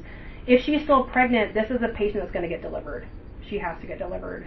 These are severe patients. But if you're even thinking maybe she's a HELP patient, we consult OB, have your OB friends come down and help you. Super important just to make sure we are recognizing these patients pretty quickly. Something our OB providers are doing now is recommending low-dose aspirin to any woman who meets criteria for being at risk for preeclampsia. So if she has some of these risk factors, which some of them are super vague, like I always love this one that is, let's see, what is the one? Certain stressors in your life may have such a low income or low education or lack of health care can put you at increased risk of preeclampsia. Basically everyone. Like everyone's stressed, right? We have some of our providers now that are like, you know what, if it's not contraindicated, all of my patients are getting on a low-dose aspirin. So if you have a woman who's of childbearing age and one of her medications she is on is a low-dose aspirin, might be an indication she's also pregnant or recently had a baby. Right now the recommendation is they go on that baby aspirin in the end of their first trimester. and then they continue it till they deliver. There is some research currently being done, should they continue that baby aspirin to 6 weeks postpartum to try to decrease that postpartum preeclampsia time. And then many of our providers are looking at and are actually doing that. It does not increase the risk of hemorrhage. That was always a big question. It has not increased the risk of hemorrhage. So if you see a baby aspirin as a med, that is a good reason why. All right, so this beautiful algorithm you guys have just walks you through. If she's beyond 20 weeks or up to 6 weeks postpartum, has any of those symptoms, that CBC, CMP, urine protein creatinine ratio. The next page, if she is at 160 over 110, repeat that pressure. If it is still that high, this is the patient that you guys aren't going to be like, oh, let's get her up to OB, let's IV lock her, let's put her in a wheelchair and wheel her up. This is we're treating her here in the ER to get her stable, and then we'll move her up to the OB. And she's always going to be on a cot because she's a seizure risk, so we don't put her in a wheelchair. She never gets to hold her baby while you're wheeling her down the hallway either. Amanda unfortunately had a nurse that she had her own husband. Gosh dang it. Wheeled over a postpartum. Yeah, she was holding a baby, right? Postpartum in a wheelchair. She works at St. Luke's. They had to like walk through a tunnel and was like IV locked after getting a bolus of Meg. A 2-gram bolus. 2 grams was all they gave. Spit in her face. So she had to have a great conversation with her husband. Holding her baby. Yeah. So these, we want them stabilized, and then we need to potentially start them on Meg here in the ER, and then move them up to the OB if they are super sick. So when we talk about those antihypertensives, you really only have these 3 options in your toolbox for these preeclamptic patients. It's IV labetalol, not oral. It is IV hydralazine, not oral. But then it is nifedipine immediate release oral, and it is only the immediate release. There is great research coming out of Nebraska showing it works really well. So if you do not have an IV in place and she has those severe range pressures, please give a nifedipine, especially if an OB. Sometimes getting that IV started can take a while. We even have some clinics that are now stocking that nifedipine oral in their clinic and giving it to the mama while they're taking her up to OB to start decreasing that blood pressure while we're getting her up there. The one thing I do like to point out to my ER friends is our labetalol dose is something that's usually kind of shocking. We start with labetalol 20. We only wait 10 minutes. If her pressure is still severe range, we double it and go to 40. And in 10 minutes, if she's still severe range, we double and go to 80, which is 16 mLs of IV push over 2 minutes. So sometimes they're like, yeah, I would never do that. That is actually, unfortunately, something that they're sometimes require that much. And if that doesn't work, then we say go to another arm. But what we don't want you to do is try labetalol 20 and then that didn't work, and then let's try a hydralazine. Well, then let's go back over here to labetalol. You pick one and go down. And it doesn't matter which one you pick, except if there's a contraindication. So like if her pulse is below 60, obviously we're not giving labetalol, right? If she's severely nauseous and vomiting, maybe we need to avoid our oral nifedipine. But I will tell you, one of my hospitals, it took 1 hour and 40 minutes to place an IV on a severely preeclamptic mom, even with ultrasound guided, trying to get an IV in because she was so vascularly dry because they just floored space. They're super swollen, but their vessels are dry. So they were able to get her out of stroke risk by giving her the oral nifedipine until they could get that Isn't that IV sublingual anymore? Isn't that sublingual, or did they change it? Listen to Marietta. We're old, Marietta. So back in the day, it used to be a capsule that you would coke a pill and you would put it under their tongue. It works like a dream, too. She's like, Kristal, how old are you? I've never heard of that. Anyone who hasn't been a nurse for more than like 15 years has never heard of that, Marietta. Okay. It's actually a swallow now. But thank Okay. you. It makes me feel Sorry, I'm at 15, so you're going to have to go older. Sorry, greater than 17 years maybe. Brenda did it too. You but gave no, it they just sublingual, didn't you? them now. Oh, it works. It did work. so Quicker than a good. whistle. Yeah. We don't do that anymore. You poked a hole with the with the needle, and you'd squirt it underneath their tongue. Did it with paraplegics and quadriplegics too. It worked 2 seconds. Yep. Just let them swallow it now. Yep. Why isn't nifedipine the first line? That would be my. It is in a lot of places.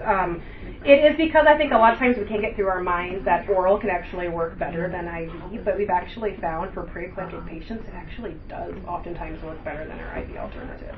So. I never see that labetalol work that well up there, although I'm not, in on it all the time, but I never see it. Do you guys? I never see a great response with it. Like I said, there's a lot of really great research out there right now that I think will eventually look at changing their practices more to that being the first line if she's not nauseous and vomiting. It is. Right, super quick. Yeah. So the other thing that you guys might be asked to start down here, especially if she comes in seizing, is a magnesium sulfate bolus.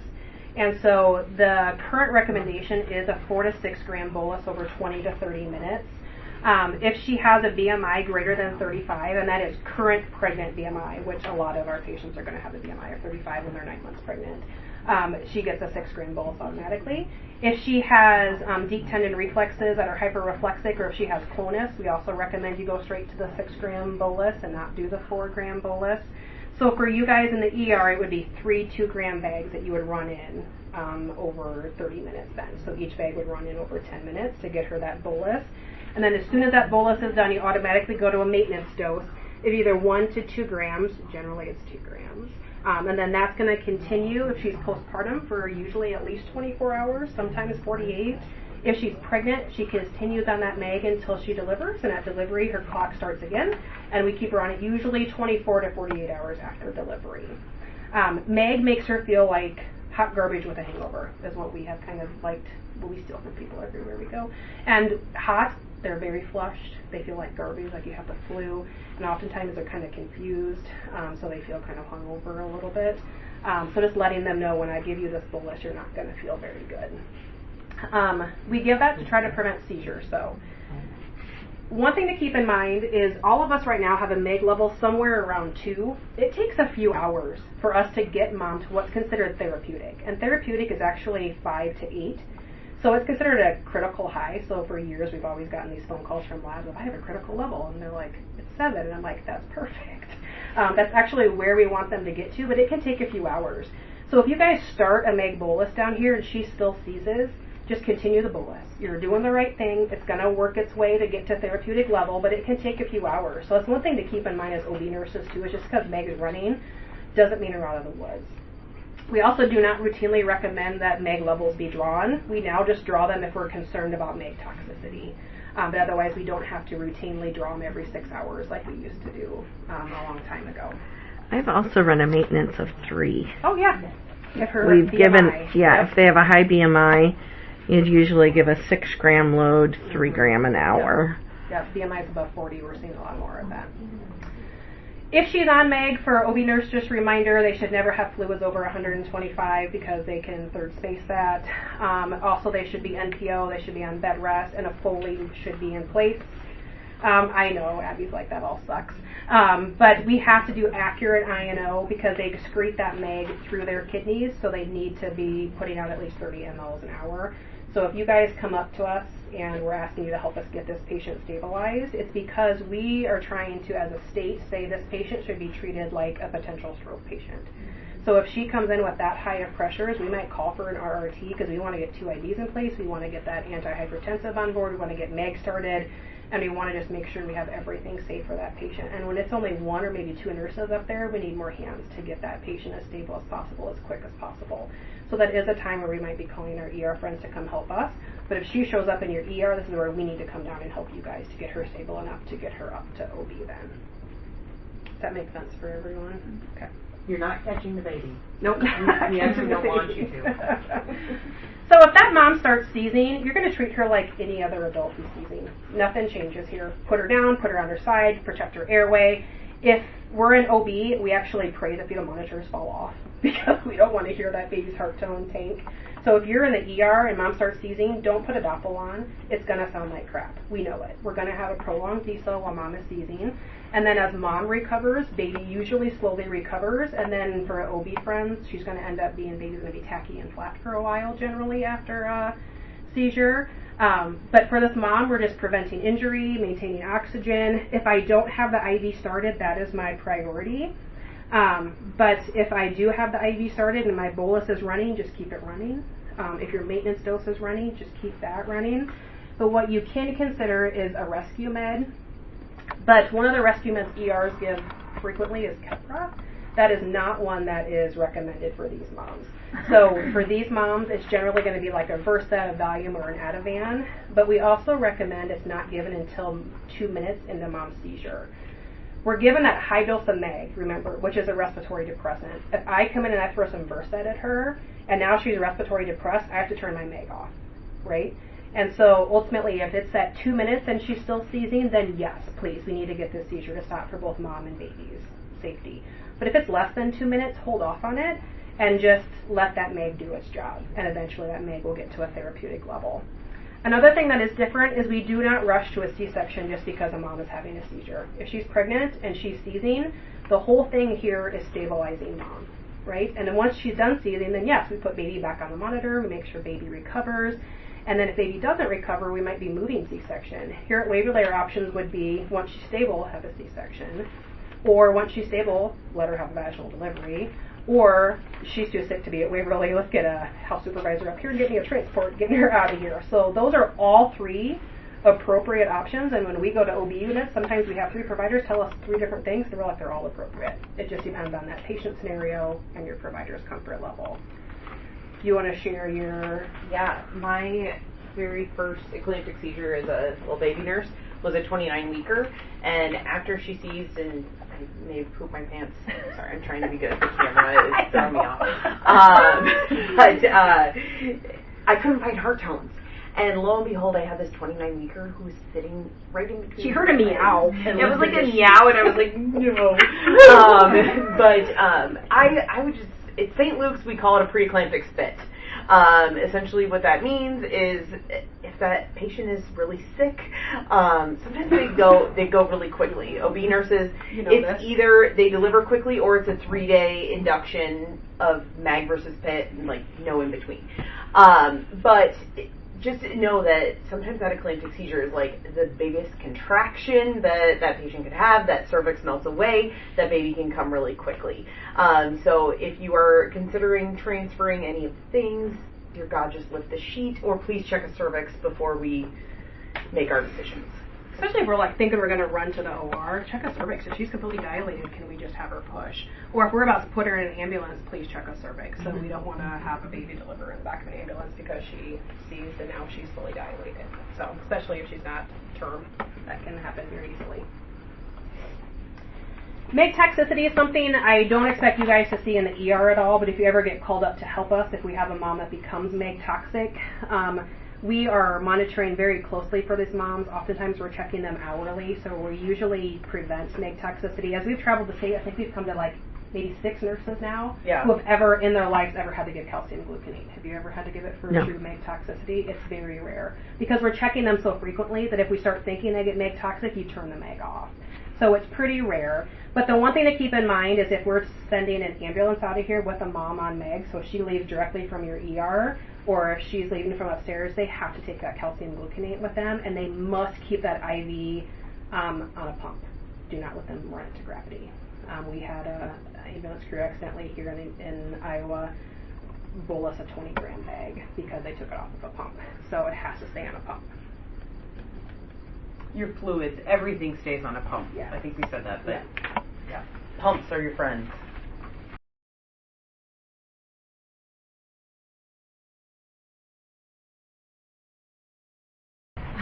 And any of you guys can strap this on. You're a preceptor. Abby, strap this on. Do some work with your new nurses,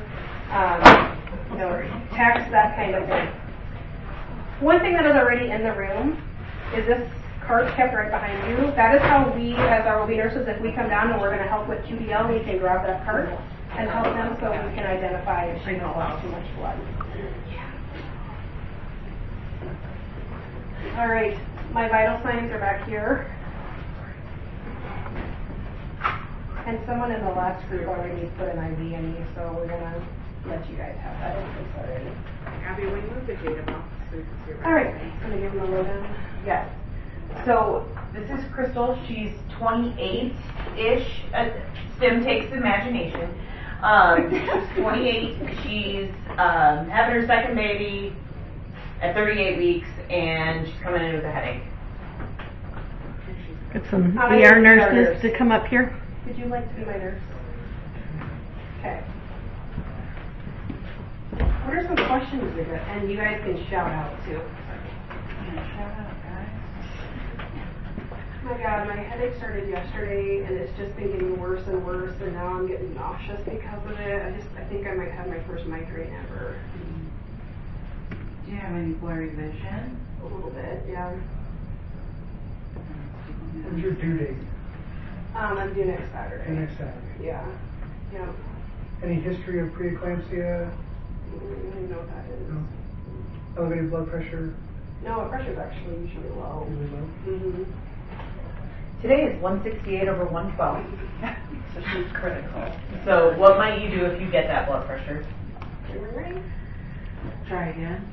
Try again. That's Ring will better when I see the my part. go-to. We're gonna get a manual. Check the There you size go. out. Love it. But now you're 172 over 110. Try again. Crystal. So you guys have probably called some friends, right? Called Abby. Okay, so Abby, you came down, because they called and they're like, hey, I might have a preeclamptic patient down here. What are some other questions you would ask me and do to me right now? Are you having any right side of the gastric pain? You know what? His butt, I think, has been stuck up here the last couple of days. Okay. Have you taken any Tylenol A or your bunch. I don't know. And my legs look like sausages. They're so small. In fact, her husband told her this morning that her face was really chubby. Well, sorry. Camera. Okay. I know you're nervous, but we're going to take care of you. Ring, doctor. Dr. Miller. Hey. Hello. I have a problematic patient. I believe it. That Kristal girl again? 172 over 100.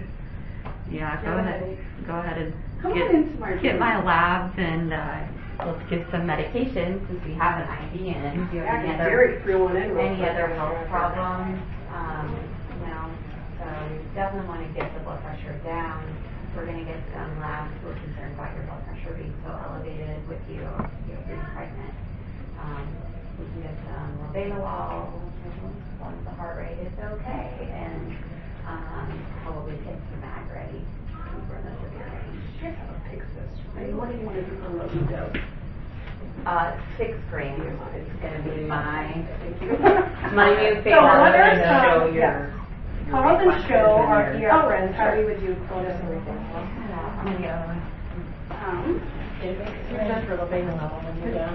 You don't want her to like put money down. What is it you guys are doing? Just So this is checking clonus. So this is part of your reflex assessment that if she's severely preeclamptic, she'll have beats of clonus. So do like, you don't want her to pay attention on the Yep. phone. She's gonna fight Roll you. that ankle around, talk to her, and then dorsiflex. And then you're going to count and feel the beats. That's too many. That's 3 or more, that's positive clonus. That should make you put that down and go, son of a gun. 1 to 2, you're like, okay, What swelling will cause that. seizure precautions? What kind of seizure precautions do we do in the ER? They're all Got suction and oxygen available. I'll tell you, OB nurses, don't get caught with your pants down. We use the suction for Jada now too. That used to not be a part of my like every check, but always make sure you have suction and oxygen hooked up. How many times is there dust and cracks in these suckers? They won't work if there's a crack in there. And then checking reflexes. So in order to get a proper reflex, you have to lift that leg all the way off the bed. Somebody taught us this when we were traveling the state, which is amazing. But just dangle that bed off or that leg off the side of the bed. You can use a hammer if you've got one. You can use the edges of the stethoscope. I'm a karate chopper. A lot of times you barely have to even touch these women, and they're going to kick. So make sure that your head, face, all the things are away from that patient. Stand on the side. You're going to check. Obviously, a regular reflex would just be a little kind of move, but you're going to see those very exaggerated, brisk reflexes. Always make sure to check both sides too, because you might see barely any of a reflex on one and that on the other. Okay, so you've given me Labeol. Yeah. First dose. 20. Oh, you're ready? Good. And getting last. Hanging back. And hanging back. Good. And let's lay down. Head down. Let's roll her to the side. Roll away from you. Yeah. Oh, vomit on Abby. And we're just gonna make sure our mag is going. Is our mag going? Your mag is going. All right. So we're just gonna support her. Got my suction. Yeah. Waiting 2 minutes. She's soft breathing. So Good. Good. And these patients will be post-ictal. Well, let's look. Yeah, down here. Down there. Lift up her. Oh, baby. Good thing Miller. I feel like not gonna make it. I'm no time for. Okay. That's my first delivery in residency. One below. Oh. Good job. You're doing great, Mama. Let's get that baby out. Good. Perfect. Oh, look at her. She's Or crying. him. I'm not sure. It's always a girl for Always a Kristal. girl. Boys, right there. You just this is the girl you always wanted. About time. Beautiful. Hey, but I'm most critical, so you're gonna let me hold this baby. No, I'm not. Oh. Yeah. Put it in a towel and wrap it. What's that thing called that you said? I can't goof. Yeah. All right, and then remember for ER, people are going to put just gentle traction on this cord. And then eventually, since she's doing traction, you're going to see it lengthen like that. And then oftentimes patient will put pressure. And let me just say, so if you are doing this, and if you don't have this much gap, right? You're much better closer to the perineum to not cause a tear of your cord, because the more, this is like physics here, right? You're going to have to pull harder. If you're up here, you don't have to pull as hard, and you're less likely going to snap that cord off and get the whole thing. And it will come, and it will come eventually. Now she's going to bleed on you. So, Have you? alright, let's get our pit going. So what kind of pit are you guys getting? We're So gonna jump you're on down one, there. one and now I am. Sitting behind Marietta. And you said you have TXA too. Here you go. You do bundle massage. How are you feeling? Still boggy? Chantel, they need to do QBL. I'm just gonna say, I'm gonna grab this. I didn't know that. Boggy. I know, I'm here. Oh, no. No, it's boggy. So let's go ahead and give our TXA too, because we have an IV in place. And then, I'm gonna take a look and make sure we don't have any laboratories. It's just still boggy. So, TXA and PIT. Good. We have a empty, like a, you could tell. Dry one. I heard you have to do that. Yeah. Sorry, I know this person. I don't care. I'm trying to give you the same from You got a Jada? What's your blood loss, do you think? Wonderful. Debbie's wonderful. What? You start the drip after the IM? Okay. They want it? Yeah. If she's still bleeding, you certainly could. There's a little hole there.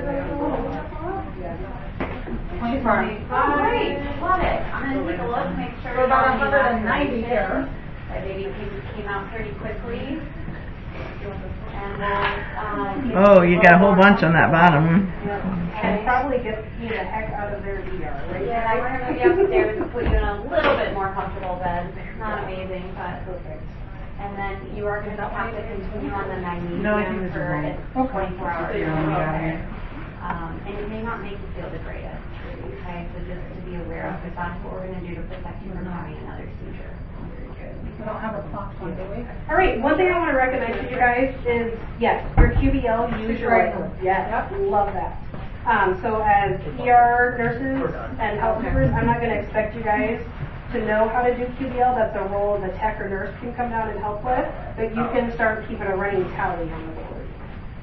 For postpartum hemorrhage, if she comes in hemorrhaging into your ER, a week or two after, you always want to do QBL. Just don't throw them away. Like if they're bloody cups, just put them somewhere so that they can be measured at some point. Because we know the dry weights of like these pads, the sheets, the patient gowns. We actually have a form that we know exactly what all the dry weights are of all of those items, and then we can just subtract and do the math. All right, questions on that scenario at all? Trace it great. So, how helpful was it to have a nurse come out and ask them those additional questions?